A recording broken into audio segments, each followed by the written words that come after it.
आज के शिक्षा दिवस पर मंच पर उपस्थित शिक्षा विभाग के एसीएस सिद्धार्थ साहब और बड़े खुशी की बात है आज उनका जन्मदिन भी है। Many happy returns of the day to you. मंच पर उपस्थित अन्य वरीय पदाधिकारीगण, सम्मानित मंच, इस सभागार में उपस्थित शिक्षाविद, सभी आदरणीय शिक्षकगण, छात्र एवं छात्राएं जो विभिन्न जगहों से आए हुए हैं, आप सभी को हमारा नमस्कार। और हम अपना आभार प्रकट करते हैं। हमें खुशी है कि आप सभी इस सभागार में आज इस कार्यक्रम में उपस्थित हुए हैं।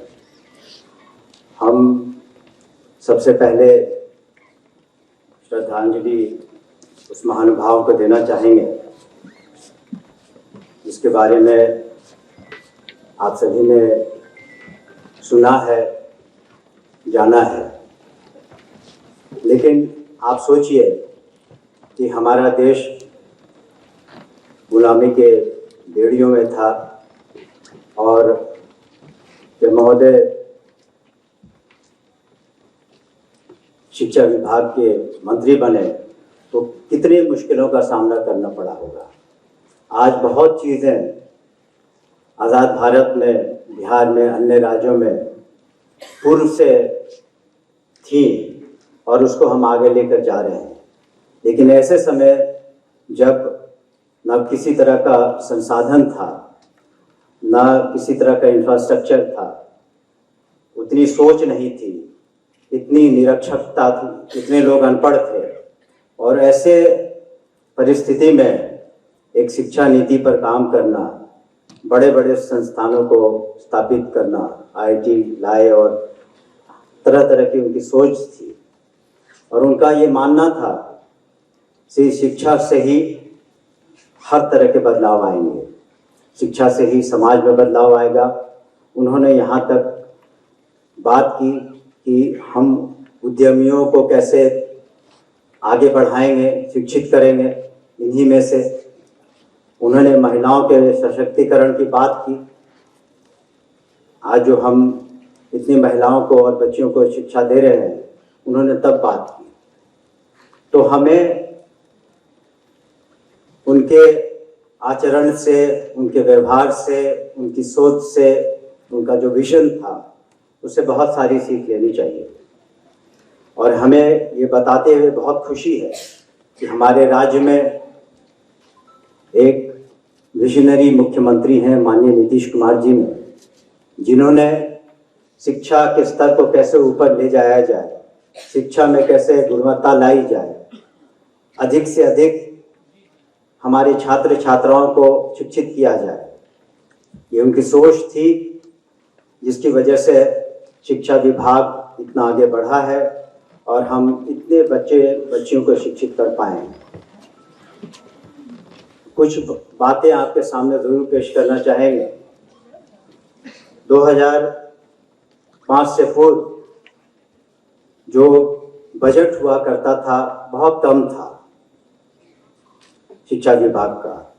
आज एनुअल बजट 52,000 करोड़ से ज़्यादा है। 10,000 करोड़ पिछले सप्लीमेंट्री था, फिर करीब काफ़ी सप्लीमेंट्री हम लोग लेके आएंगे। और पूरा जो वार्षिक बजट था 2005 में, वो 25,000 करोड़ से कुछ ज़्यादा था और आज हम लोग 60,000 करोड़ से ज़्यादा बजट पर हैं। तो इसी से समझ सकते हैं सरकार की कितनी प्राथमिकता हम लोगों ने शिक्षा को दी है। दूसरी बात, इसका असर स्कूली बच्चों पर पड़ा। जहाँ 2005 के पहले 12% से ज़्यादा ड्रॉप आउट थे, 2023 के आंकड़ों में पता चला कि मात्र 1% से कम ड्रॉप आउट्स हैं। जहाँ महिलाओं की साक्षरता 2003 में करीब 34% थी, 2023 में वो 74% से ऊपर है। बहुत सारे चैलेंजेस हैं हमारे सामने, बहुत सारी चुनौतियां हैं। हमारे पास कक्षा 1 से लेकर 12 तक 75,000 स्कूल हैं। 1,80,00,000 से ज़्यादा स्कूलों में छात्र छात्राएं हैं। और इसके अतिरिक्त हम लोग जब जिस दिन स्कूल चलते हैं उस दिन 1,10,00,000 से ज़्यादा मध्याह्न यानी मिड डे भोजन कराया जाता है। तो आप समझ सकते हैं कि कितनी बड़ी चुनौतियां हैं हमारे पास। हम उच्च शिक्षा की अभी नहीं बात कर रहे। उच्च शिक्षा में तो 25 लाख से ज़्यादा यूनिवर्सिटीज़ में स्टूडेंट्स हैं, प्राइवेट स्कूल्स में 20 लाख से ज़्यादा स्टूडेंट्स हैं। तो इन सब चुनौतियों को माननीय मुख्यमंत्री जी ने अवसर में बदला है और निश्चित रूप से काफ़ी सुधार हुआ है शिक्षा के क्षेत्र में।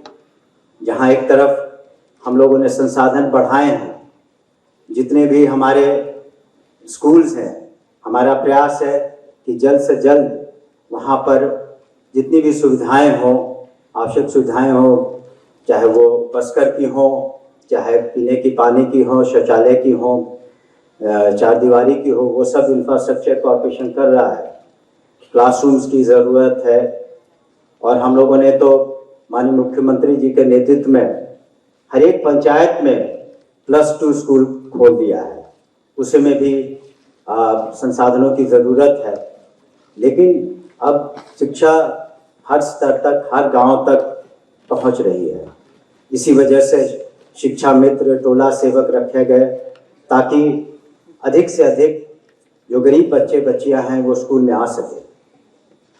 इसके अतिरिक्त हम लोगों ने चाहा है कि शिक्षा विभाग में गुड गवर्नेंस हो सके और इसी वजह से कई बार बहुत सारे निर्देश शिक्षा विभाग से दिए गए हैं।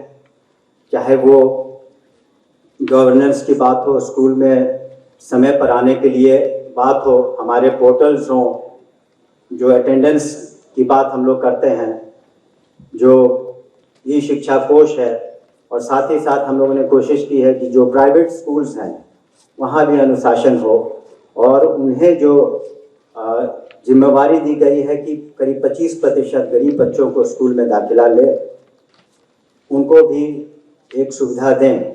सरकार उन्हें उनके फीस को मुहैया कराती है। हम लोगों ने इसीलिए आधार सीडिंग किया ताकि किसी तरह की शिकायतें न हो। साथ ही साथ हम लोगों ने शिक्षा विभाग में बहुत नौकरियां दी।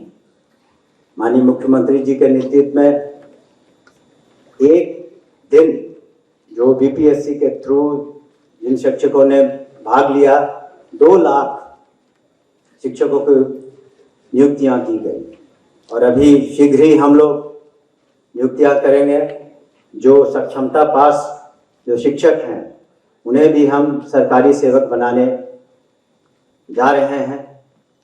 जहाँ तक ट्रांसफर पोस्टिंग की बात है उसमें भी हम लोगों ने पारदर्शिता रखी है और कोशिश की है कि इसमें अधिक से अधिक शिक्षकों को, शिक्षिकाओं को सुविधा हो।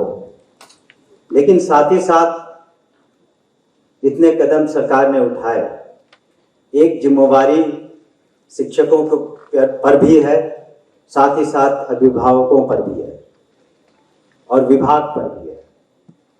जब तक ये सभी शिक्षक बिल्कुल एक त्याग की भावना से काम नहीं करेंगे और जब तक ये अभिभावक ये सुनिश्चित नहीं करेंगे कि जो उनके बच्चे हैं, बच्चियां हैं, समय स्कूल जाएं, पढ़ाई करें। और विभाग का जहाँ तक प्रश्न है, मैं आपको आश्वस्त करना चाहता हूँ कि हम लोग पूरी मदद करेंगे ताकि पढ़ाई में सुधार हो, शिक्षा की गुणवत्ता में सुधार हो। हम पूरी कोशिश करेंगे और हम लोग चाहेंगे कि जो छात्र छात्राएं हैं, जो पुस्तकें हैं, वो इस बार हम लोगों ने ससमय दे दिया। पाठ्यक्रम की जो भी पुस्तकें थी 8वीं क्लास तक, और बदस्तूर डीबीटी के माध्यम से साइकिल योजना, पोशाक योजना, प्रोत्साहन योजना, ये सब बिल्कुल बदस्तूर जारी है और इससे फ़ायदा ये होगा कि हमारे बच्चियों को पढ़ने में सुविधा होगी, लेकिन साथ ही साथ ये देखना होगा कि हमारा ज़माना ऐसा है जहाँ रोज़ टेक्नोलॉजी बदल रही है।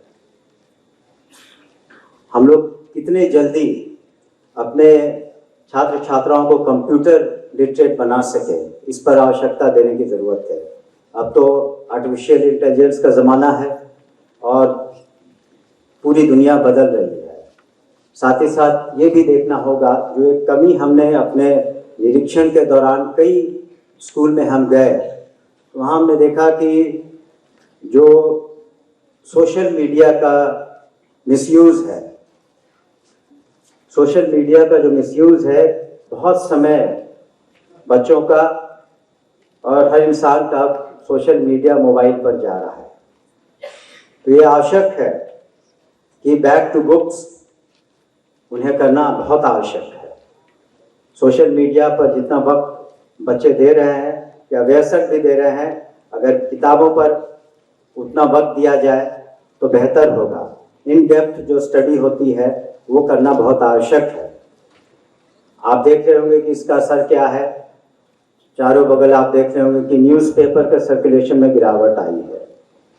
पटना में मैं स्टूडेंट था तो बहुत किताबें दुकानें थी, ट्राइसेल था, रीडर डाइजेस्ट था, हम लोग जाते थे किताबें खरीदते थे। अब स्टेशंस पर हमेशा किताबों की दुकानें रहती थी। अब धीरे धीरे हम सब देख रहे हैं कि काफ़ी कुछ बंद हो गया है।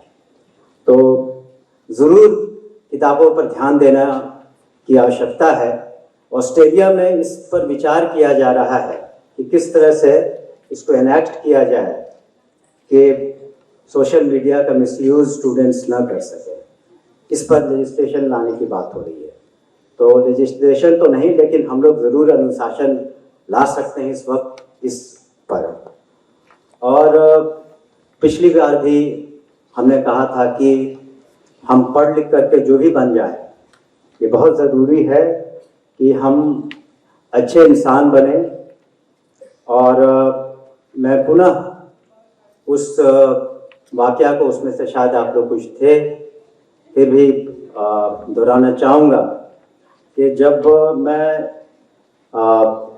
सीनियर एसपी पटना था यहाँ पर, तो गवर्नर हाउस में आकर हमारे महामहिम एपीजे कलाम साहब ठहरे हुए थे और रात में मैं सिक्योरिटी अरेंजमेंट्स देख रहा था।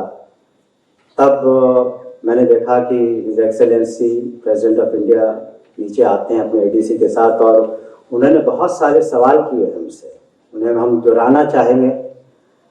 उन्होंने पूछा हमसे कि कल जो मैं अंग्रेजी में बोल रहे थे, वो स्पीकिंग इन इंग्लिश, कि कल जो बच्चे आ रहे हैं उनकी संख्या कितनी है, हाउ मेनी स्टूडेंट्स, उसमें गर्ल चिल्ड्रन कितने हैं, बॉयज़ कितने हैं, कितने पब्लिक स्कूल्स के हैं, कितने प्राइवेट स्कूल्स के हैं, आपने उनके रिफ्रेशमेंट्स का क्या इंतज़ाम रखा है, आपने मेडिकल एड क्या रखा है, आपने ट्रांसपोर्टेशन की क्या व्यवस्था की है, यहाँ पर चूँकि गर्मी का दिन था सफिशेंट फैंस हैं कि नहीं, उनका सीटिंग अरेंजमेंट्स क्या है, हर चीज़ उन्होंने देखा। और अंत में उन्होंने मुझे कहा कि तुम चले जाओ, बिल्कुल वो काफ़ी बड़ा है राजभवन का लॉन, वहाँ पर खड़े हो जाओ। और वो माइक पर चले गए जो डायस पर बना हुआ था, और उन्होंने माइक को चेक किया कि तुम्हें हमारी आवाज़ सुनाई दे रही है नहीं। So you know that is the kind of citizen we want, कि आप स्टूडेंट हैं, आप डॉक्टर बन जाएं, IAS IPS में बन जाएं, पॉलिटिक्स में भी आ जाएं, सब कुछ हो जाए, लेकिन एक ह्यूमैनिटी बहुत ज़रूरी है, इंसानियत बहुत ज़रूरी है, फेलो पुलिंग बहुत ज़रूरी है। हम तो शिक्षा विभाग के पदाधिकारियों से ज़रूर कभी कभी आग्रह करते हैं कि औरों को भी हमें सोचना चाहिए कि कैसे बच्चों को, जो हम लोग जिस व्यवस्था में है, पोजीशंस में है, कैसे हमारे बच्चे हमसे बेहतर कर सकें, वो हमारा सक्सेस का पैरामीटर होना चाहिए। तो हमें एक अच्छा सिटीजन बनाने की भी ज़रूरत है, जो न सिर्फ अपनी ड्यूटीज़ के बारे में जाने, अपने के बारे में जाने, और अपने राइट्स के बारे में तो सभी जानते हैं, और तभी हम अपने सूबे को आगे बढ़ा सकेंगे। सरकार ने बहुत सारी सुविधाएं दी हैं। नए फील्ड्स में टेक्नोलॉजी को ऊपर करने के लिए आर्यभट्ट नॉलेज यूनिवर्सिटी खोला गया है ताकि हमारे बच्चे अच्छा कर सकें। आईटी में आईटी पटना की स्थापना की गई। तो बहुत सारे ऐसे संस्थान खोले गए हैं और आज के युग में बहुत सारी अपॉर्चुनिटीज़ हैं सभी के लिए। और शिक्षकों का काम है कि हम बच्चों के टैलेंट को पहचानें, उनको नर्चर करें ताकि वो अपने अपने फील्ड में ग्रो कर सके। जैसे कि मैं गया था किलकारी इंस्टीट्यूशन में, संस्थान में, तो वहाँ भी आप देखें टैलेंट का कितना खजाना है। बच्चे वहाँ चाहे डांस हो, ड्रामा हो, कविता हो, स्मॉल डॉक्यूमेंट्री फिल्म मेकिंग हो, या इस तरह की जो प्रतिभाएं हैं किलकारी में हैं। और उसी तरह 1st से 5th तक जो स्कीम्स लाए गए हैं ताकि बच्चे खेलते खेलते पढ़ाई करें। तो बहुत सारी इनोवेशंस की भी ज़रूरत है और हम लोगों ने पत्रिकाएं भी दी हैं कि हमारी बेस्ट प्रैक्टिसेस कौन से हैं। आज हमने देखा और हम सभी जानते हैं कि विभिन्न स्कूलों में शिक्षा दिवस मनाया जा रहा है और जो विभिन्न प्रतिभाएं हैं उनको हम कैसे सम्मानित करें और टैलेंट को कैसे नर्चर करें। एक बात और है कि जो हमने देखा कि स्पोर्ट्स में, फिजिकल एजुकेशन में धीरे धीरे बहुत कमी आई है। हम लोग स्टूडेंट्स थे तो स्पोर्ट्स पर बहुत जोर था। एक फिजिकल एक्टिविटी की भी बहुत आवश्यकता है। सिर्फ किताबी नॉलेज काफ़ी नहीं है। एक फिजिकल एक्टिविटी से आपको टीम वर्क बनता है, लोग साथ आते हैं, बच्चे साथ आते हैं। और यहाँ जो बच्चे हैं उनको तो मैं ज़रूर कहना चाहूँगा कि ये जो स्कूल लाइफ है आपके ज़िंदगी का बहुत ही सुनहरा पल रहेगा। आपकी जो दोस्तियाँ हैं, आप जो फ्रेंडशिप्स फोर्ज करिएगा, अभी जो दोस्त बनेंगे, वो आपका ज़िंदगी बहुत से दोस्त आपके साथ रहेंगे। तो आपको पढ़ाई भी करनी है, फिजिकल एक्टिविटी भी करना है और एक बहुत ही हेल्दी एनवायरनमेंट में एंजॉय भी करना है। और साथ मिल करके आइए हम सभी आज संकल्प लें कि जो भी शिक्षक हैं, जो भी छात्र छात्राएं हैं, जो भी हमारे डिपार्टमेंट के पदाधिकारी हैं, कर्मी हैं, हम सभी लोग मिल करके मेहनत करें कर्तव्य निष्ठा के साथ और कदम से कदम मिलाकर चले ताकि हमारे बच्चों का भविष्य सुनहरा हो और आने वाला हमारा बिहार में जो शिक्षा की जो स्तर था, इस समय नालंदा विश्वविद्यालय, विक्रमादित्य विश्वविद्यालय इत्यादि जो था, उस स्तर पर हमारी शिक्षा हो। और हमें पूरा यकीन है कि सरकार आप सभी का पूरा सहयोग देगी और हमारा नेतृत्व बहुत सक्षम है सरकार का, और माननीय मुख्यमंत्री के दिशा निर्देश में हम लोग काम कर रहे हैं और हमें पूरा यकीन है आप सभी लोग मिल करके हम अपने लक्ष्य तक जरूर पहुंचेंगे। आप सभी का बहुत बहुत शुक्रिया, धन्यवाद, जय हिंद।